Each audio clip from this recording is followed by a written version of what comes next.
और चलिए बात कर लेते हैं ग्वालियर की। ग्वालियर में राष्ट्रीय सनातन सेना नए साल में 1 जनवरी से सदस्यता अभियान के साथ ही जन जागरूकता अभियान चलाएगी। सनातन सेना हिंदू देवी देवताओं के मठ मंदिरों और पूजा स्थलों पर किए गए कब्जों को लेकर अभियान भी छेड़ेगी। सनातन सेना के पदाधिकारियों ने दावा किया है कि सनातन धर्म पर सदियों से अत्याचार होता आ रहा है।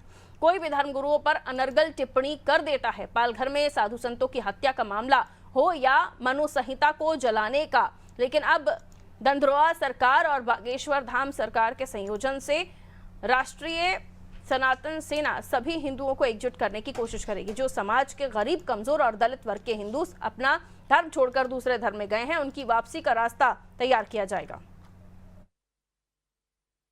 राष्ट्रीय सनातन सेना पूरे भारतवर्ष में लगातार सनातन के लिए कार्य कर रही है और 1 तारीख से जन जन तक पहुंचने का कार्य राष्ट्रीय सनातन सेना के सभी पदाधिकारी कर रहे हैं।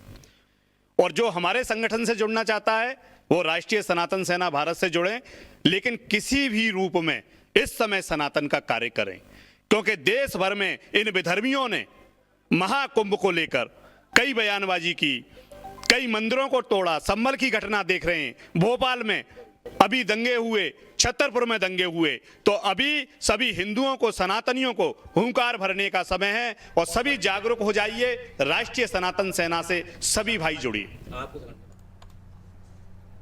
तो आपने सुना किस तरीके से सनातन सेना ये कह रही है। राष्ट्रीय सनातन सेना नए साल से ये सदस्यता अभियान तो चलाएंगे, साथ ही इनका कहना है कि मठ मंदिरों में जाके, पूजा स्थलों पे जाके जो कब्जों को लेकर अभियान छेड़ा जाएगा। इसके अलावा उनका ये भी कहना है कि जो हिंदू धर्म के लोग दूसरे धर्म के को अपना चुके हैं, चले गए हैं, उनको भी वापसी कराने का काम करेगा। कुल मिलाकर पूरी तरीके से सनातन के लिए काम कर रहे हैं।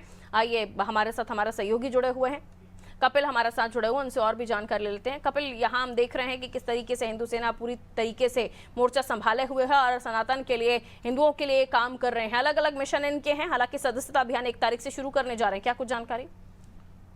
हाँ जी पारुल, मैं आपको बता दूं कि यहाँ पर जो है ग्वालियर से ही इसकी शुरुआत होने जा रही है और सनातन भगवती प्रसाद शुक्ला है जो कि राष्ट्रीय अध्यक्ष हैं, उन्होंने ये कहा है कि हमारा सनातन धर्म सर्वोपरि है और इसमें जो लोग हिंदू धर्म को छोड़कर अन्य धर्मों में किसी भी कारण से चले गए हैं उनको उन्होंने बुलाने का आह्वान किया है।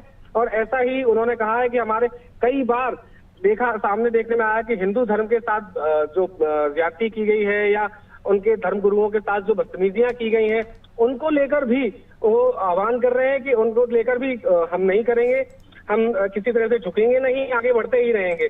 और दूसरी बात ये आपको कह दें कि बागेश्वर धाम और दंधरुआ सरकार जो कि ग्वालियर में है, इनको संयोजन में लेकर ये लोग आगे बढ़ने की बात कह रहे हैं और आगे चलते रहेंगे। जी पारुल जी, बहुत शुक्रिया कपिल जानकारी के लिए। तो अलग अलग तरह से ये लोग काम करने की बात कर रहे हैं और सनातन सेना का सीधे तौर पर आह्वान है कि जो भी दूसरे धर्म में चले गए हैं हिंदू धर्म के लोग, उनको वापस लाने का भी काम ये लोग करेंगे।